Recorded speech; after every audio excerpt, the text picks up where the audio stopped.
మానవ సంబంధాలు అడుగంటిపోతూ ముర్గేమోపోతున్న ఈ రోజుల్లో నవమాసాలు బరువును మోసి కని పెంచిన తల్లికే అన్నం పెట్టని కొడుకులు కూతుళ్లను చూస్తున్న ఈ కాలంలో విశ్వాసానికి మారుపేరుగా ఇంతకాలం చెప్పుకుంటున్న ఆ జంతువు అందర్నీ కదిలించింది. బిడ్డ చనిపోతే విచార వదనంతో చనిపోయిన తన బిడ్డ వద్దే 2 గంటలు కూర్చున్న ఓ దృశ్యం అందర్నీ ఆలోచింపజేసింది.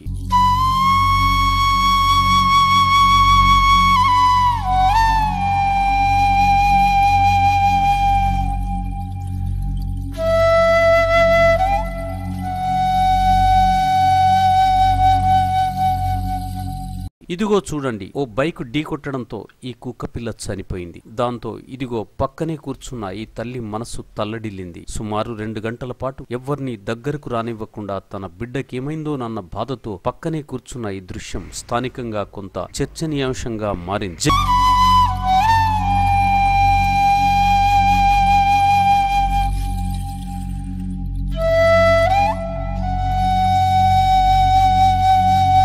జగిత్యాల జిల్లా కేంద్రానికి కూతవేటు దూరంలో ఉన్న మోతె గ్రామం వద్ద ఈ ఘటన జరగ్గా పిల్ల కుక్క కోసం తల్లి కుక్క ఆవేదన, ప్రేమ అటువైపుగా వాహనాలపై వెళ్లే వారినందరినీ కలిచివేయడంతో పాటు ఆలోచింపజేసింది. ఈ రోజు ఈ కుక్క పిల్ల చనిపోతే తల్లి కుక్క చూపించిన ప్రేమతో పాటు పిల్ల కోసం తల్లి ఆవేదన చూసిన వారంతా మనుషుల కన్నా విశ్వాసం కలిగిన జంతువులే నయమన్నట్లు చర్చించుకున్న పరిస్థితి ఈ ఘటనాస్థలిలో కనిపిస్తోంది.